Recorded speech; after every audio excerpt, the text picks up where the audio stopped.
I wanted to explore how beauty becomes a kind of social currency before we even understand its cost. At that age, you start realizing how much of your worth depends on visibility, on being seen in the right way. What struck me most was how quickly self-perception can be rewritten in someone else's gaze. So this play began as a way to slow down that transformation, to ask, when did appearance stop being about expression and start being about survival? This choice was very intentional. I wanted to show that judgment and care often comes from the same place. The DJ and the friend are, in a way, two sides of the same voice, one that comforts and one that criticizes. By having a single performer embody both, the play blurs the line between empathy and conformity. It reminds us that even as we speak against beauty standards, we still carry them with us. This play isn't only about what's being said, it's about how people perform being okay. Makeup, the radio voice, the smile, these are all versions of stage makeup we wear daily. The DJ's polished tone hides exhaustion, the friend's obsession hides insecurity, and even the caller performs honesty while doubting herself.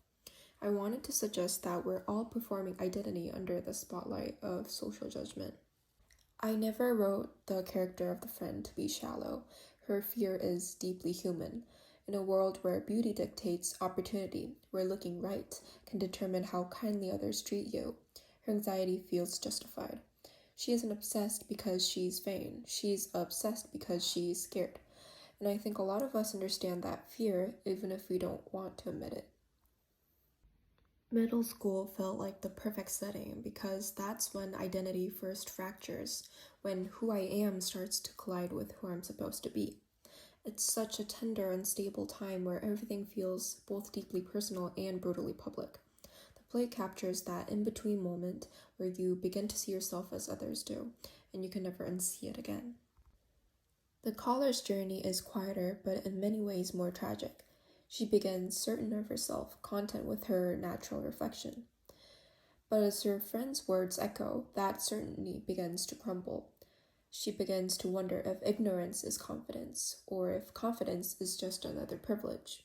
That doubt of whether self-acceptance is naivety is something I think a lot of young people silently wrestle with.